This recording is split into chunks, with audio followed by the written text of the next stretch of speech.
Fellow Sadzaitas, it's been 20 days since Blessed Runa Geza asked Zimbabweans to wait for a signal which he said will come at night before 20-30 hours. It's also been 20 days since the ZRP started looking for him. 20 days, and they still haven't found him. Geza akaita disappear kungesonya big man. Clearly, he upset the big man. Now, days ago, this guy, who I'm sure by now is known to all, Nox Chivero, said that Blessed Geza went into hiding because 10 different units of assassins are after him and they have orders to shoot on sight without the option of arrest. Meanwhile, the man who interviewed Geza, Blessed Mhlanga, is now behind bars and he has been denied bail. So, the Blessed who is innocent is incarcerated, yet the Blessed who threatened the system is free. They couldn't find the right Blessed, so they decided to incarcerate the wrong Blessed. How unblessed. And by the way, fellow Sadzaitas, which one is the correct pronunciation here? Is it blessed or is it blessed? Well, whatever your preferred pronunciation is, one thing is very clear. Journalism in Zimbabwe has been criminalized by the regime. They say, when two elephants fight, it's the grass that suffers. Well, Blessed Mhlanga's role as a journalist is to inform the grass about what these two elephants are up to. But the chief elephant in this fight is saying, report only about my activities and actions. Do not cover the other elephant. If you give the other elephant a platform to speak to the grass, I will throw you behind bars. My prisons are not full. Tinokuveza. That is exactly what's happening to Blessed Mhlanga. It's a clear message being sent to all journalists, activists, and political content creators. But the question is, how long can this be sustained? Because the longer these two elephants fight, the more the grass suffers. Is the signal really coming? And if it comes, do Zimbabweans have the right antenna and decoder to properly receive and convert this signal into a language they can all understand? Will this signal lead to change? And what will that change look like? Well, fellow Sadzaitas, slay queens and bingers, socialites, papalites, vasinamalites, varkujgarais, never snamarites. Welcome to the special report.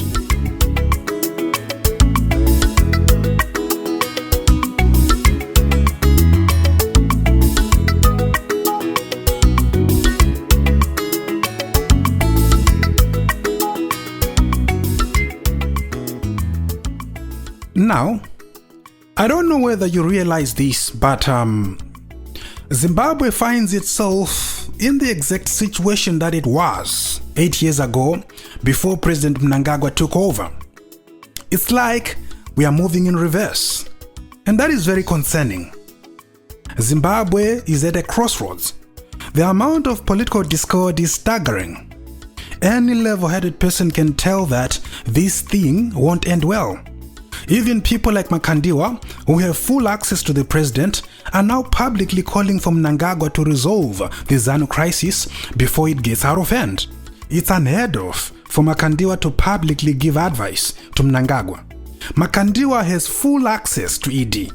He can see him anytime he likes. So the fact that he is now publicly doing this suggests to me that he has tried talking to ED privately, but by the looks of it, maybe ED was not amenable to Makandiwa's advice. You know, Makandiwa says that he prophesied about the 2017 coup to Xavier Kasukwere way before the coup happened. And guess what? A day ago, Xavier Kasukwere posted on Twitter confirming that indeed Makandiwa warned him about the coup in detail, way before it happened. But the point is, even the Mnangagwa-aligned preachers are now publicly advising ED to fix his burning house.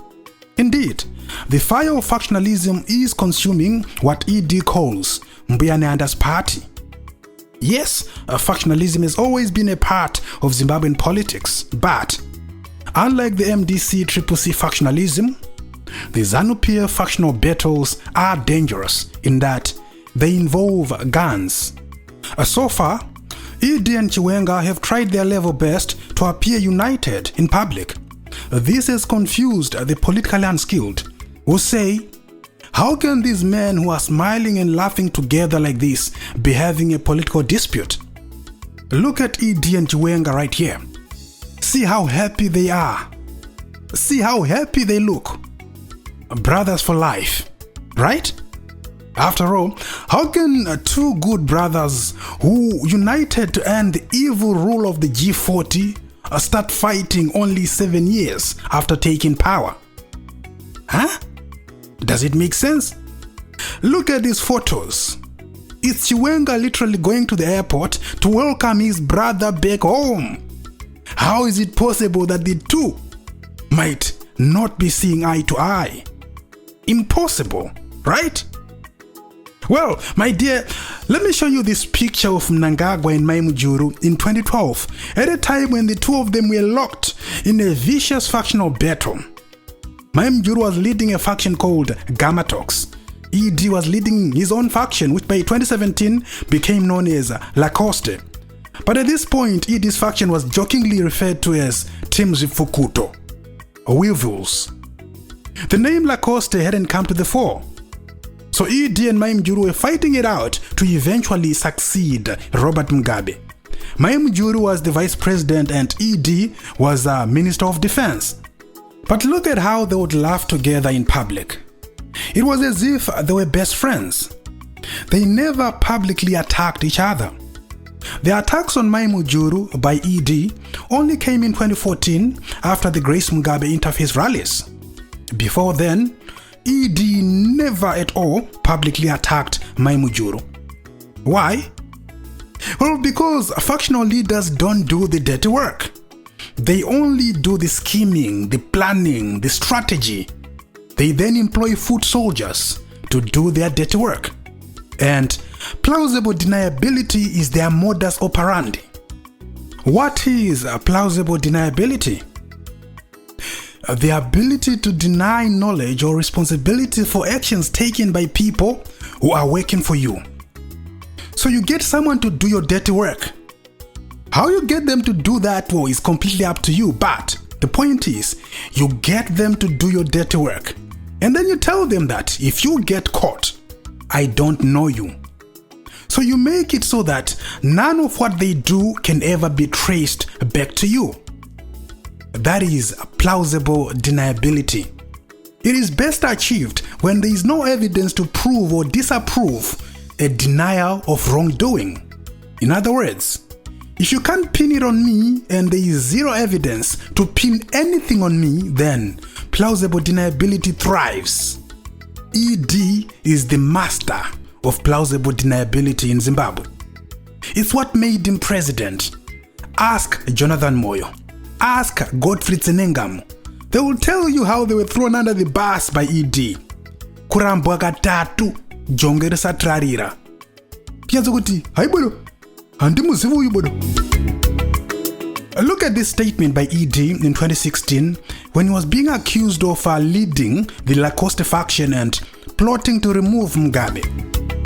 ED said, I have never at any one time, directly or indirectly, established, formed, convened or sought to benefit from the alleged grouping Lacoste or other such groupings of dubious and libelous character as alleged.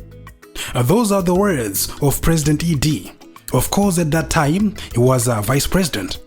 ED here was literally throwing his own faction, Lacoste, under the bus, which faction he later used, by the way, during the coup, to take over ZANU-PF. Now take a look at this tweet by the ZANU-PF lawmaker, Tafadzwa Mugwadi. He says, a tough struggle was fought by brave cadres between 2013 and 2018 to birth the Second Republic, led by His Excellency, President ED Mnangagwa. Those of us who fought Gamma Talks, G40 machinations, exercised loyalty in dignity. It was not rosy. We know our leaders. We know them. Those are the words of Tafadzwa Mngwadi.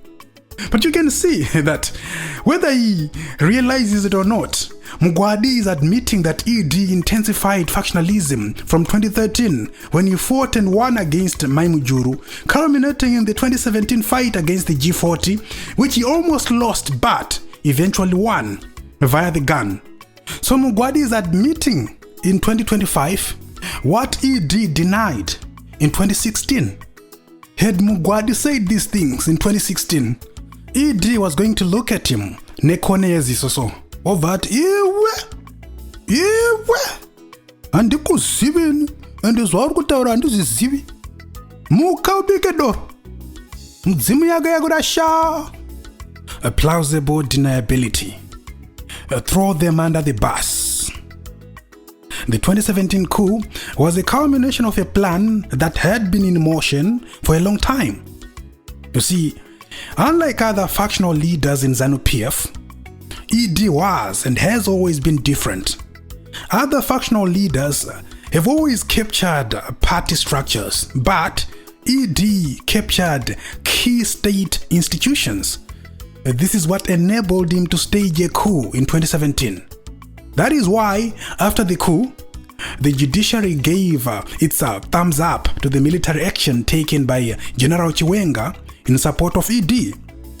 President Mnangagwa knows that he's not charismatic, so he budgeted for that. He compensated for it. A creature called charisma. I don't know if I should call it a creature. It's an attribute. It gives you the X factor. It makes you wow crowds. Your likability just by your words and how you carry yourself. Your compelling stage presence that can inspire devotion in others. Your ability to draw crowds without buying them chicken in, chicken slice, or offering them chibagedi chehupfune mafuta chimgondiane binzi. Your ability to draw crowds without sending chipangano or members of the security forces to force people to attend your rallies. That's charisma, and fortunately or unfortunately, ED doesn't have it. That's why he's always struggled with elections, both as an MP and as president. Robert Mugabe averaged 70% in every presidential election, but ED averages 51%. That means almost half of the people who voted in the last two elections don't believe that ED should be president. That is very telling. It means even if we go by the disputed ZEC results, ED is not very popular. And by the way, in an interview with Dara B of Heart and Soul TV, Walter Muzembe, the man who was Minister of Foreign Affairs before the coup, revealed the plan which SADC had devised, which would have given Mugabe a dignified exit. Not that he deserved it. If this plan had been followed, chances are Mnangagwa wouldn't have ended up becoming president despite having staged a coup.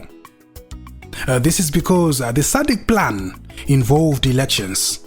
As I said before, President Mnangagwa has a cat and mouse relationship with elections. So whenever elections are involved, he is always in doubt. But what was this SADC plan? Well, the plan was for Mugabe to step down via a SADC guaranteed process. What was this process? Well, Mnangagwa was supposed to be reinstated both as Vice President of ZANU-PF and Vice President of Zimbabwe. And theoretically, this was going to be an easy one, given that Robert Mugabe hadn't as yet replaced Mnangagwa as VP. At the time, we only had one VP, Pelezela Mpogo. However, for this plan to succeed, SADC expressly said that 4 key elements of the G40 had to be removed from the matrix. These were Jonathan Moyo, Kasukwere, Joao, and Ignatius Chombo.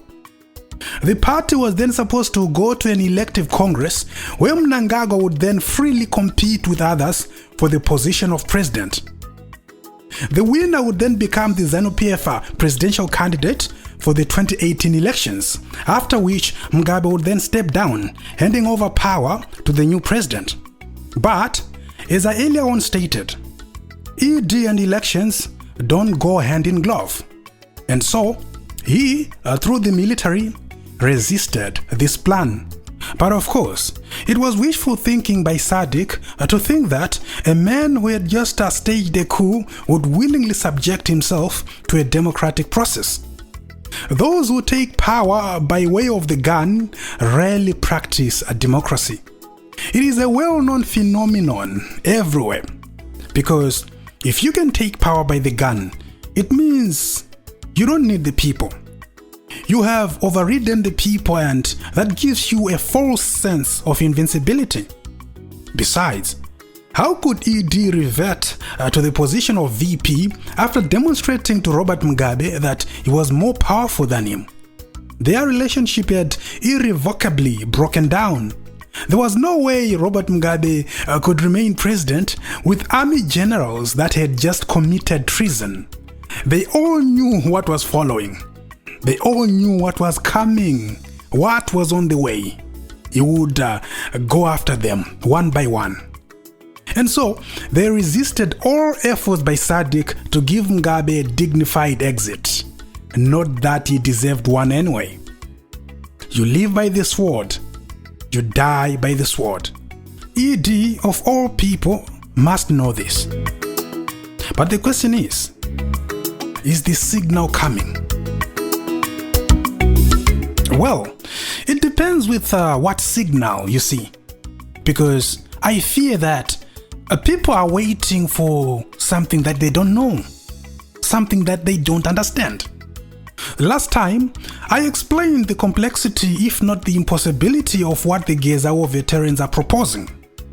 The Geza War veterans want you to go on the streets and demand for ED to step down, after which a transitional authority will then be established to stabilize Zimbabwe politically, socially, and economically, and implement far-reaching reforms that will create a conducive environment for the holding of free and fair elections at a future date.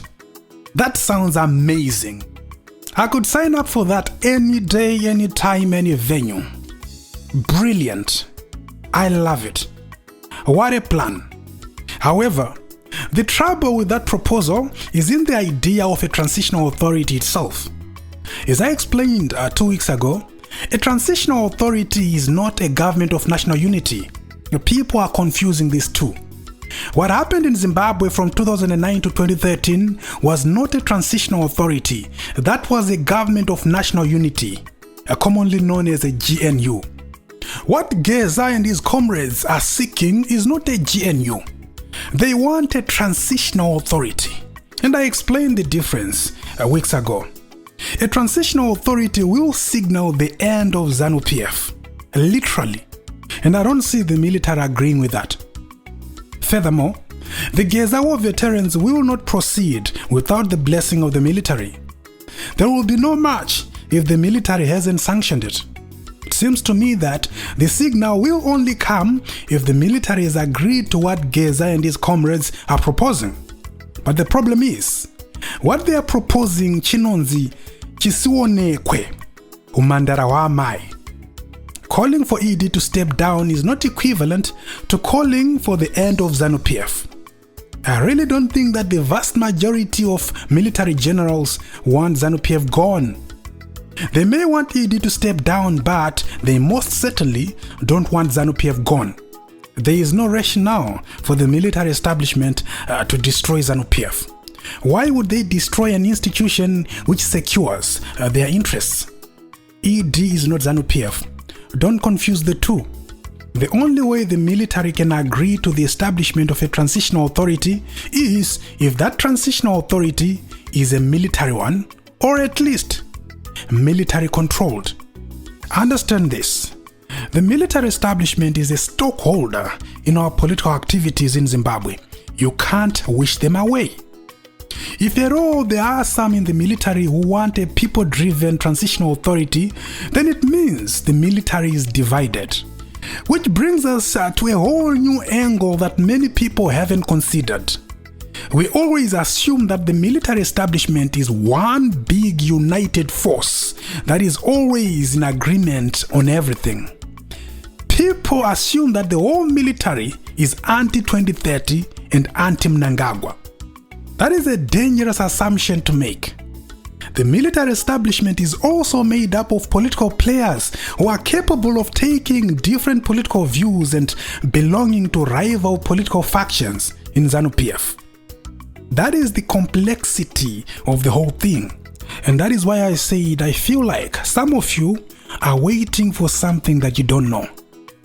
Something that you don't understand. But here are my closing remarks. Let's call a spade a spade. If this whole thing is about stopping ED, then well and good. All freedom-loving progressive Zimbabweans must unite and participate in stopping Mnangagwa. We say no to a Mnangagwa dynasty. We don't want another Mugabe in Zimbabwe. But here's the thing. If this is all about stopping ED, then call it just that and stop there.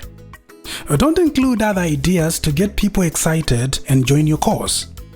Don't talk about a revolution and freedom and radical proposals of a transitional authority which you know very well that the self-proclaimed owners of this country will never agree to.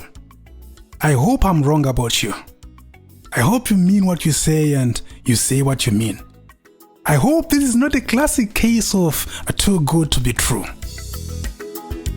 But whatever you do, I'll be here to marinate Zimbabweans with all the information without fear or favor, because on this platform, I say it as it is. As always, thank you so much for watching. And if you enjoy the content, please like and share.